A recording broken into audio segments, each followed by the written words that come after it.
പലപ്പോഴും പലരും പല കാഴ്ചകളൊക്കെ കാണാറുണ്ട്. ആ കാഴ്ചകളൊക്കെ ഫോണിൽ നമ്മൾ പകർത്താറുണ്ട്. പക്ഷേ അതിൽ നിന്ന് വ്യത്യസ്തമായിട്ടൊരു വാർത്തയിലേക്കാണ് നമ്മൾ പോകുന്നത്. ലക്ഷദ്വീപിലെ ആഴക്കടലിൽ തങ്ങൾ കണ്ട കാഴ്ചകൾ ക്യാൻവാസിൽ പകർത്തി ജനങ്ങളിലേക്ക് എത്തിക്കുകയാണ് ദ്വീപ് നിവാസികളും ദമ്പതികളുമായ മുഹമ്മദ് നൂറും നസീറയും.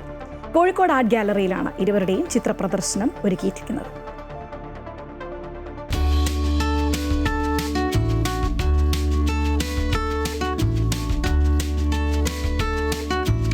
ആഴക്കടലിലെ വർണ്ണവിസ്മയങ്ങൾ വരച്ചു കാണിക്കുകയാണ് ഏക് ദുനിയ ലഹരോം കാ നീച്ചെ എന്ന ചിത്രപ്രദർശനം.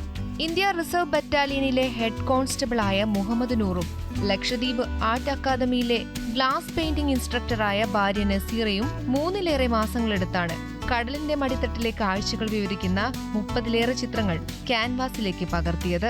മുഹമ്മദ് നൂർ സ്കൂബ ഡൈവിംഗിനിടെ കണ്ട കാഴ്ചകൾ പകർത്തിയപ്പോൾ ഗ്ലാസ് ബോട്ടിങ്ങിനിടെ കണ്ട കാഴ്ചയാണ് നസീറ വരച്ചത്.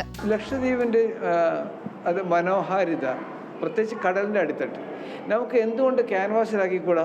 അങ്ങനത്തെ ഒരു 2-3-4 മാസമായിട്ടുണ്ടാവും ഞങ്ങൾ ഇതിൻ്റെ വർക്ക് തുടങ്ങുന്നത്. അപ്പോൾ ഇതിന് ഞങ്ങളൊരു പേര് ഇടുകയും ചെയ്തു, ഏക് ദുനിയ ലഹരോം കാ നീച്ചെ. ഒരു ലോകം ഭൂമിക്കടി മീൻസ് വെള്ളത്തിനടിയിലാണ്. അതാണ് അതിൻ്റെ മീനിങ്സ്. ഞങ്ങൾ സാധാരണ ലക്ഷദ്വീപിലെ കൾച്ചറും അവിടുത്തെ പ്രകൃതിയും അങ്ങനെ പലതും കോർത്തിണക്കിയായിരുന്നു വരച്ചുകൊണ്ടിരുന്നത്.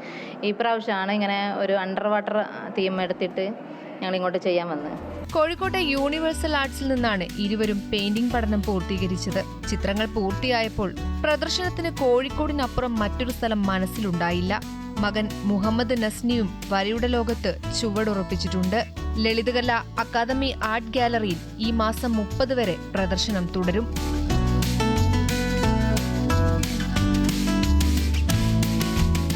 അമൃത ന്യൂസ്, കോഴിക്കോട്.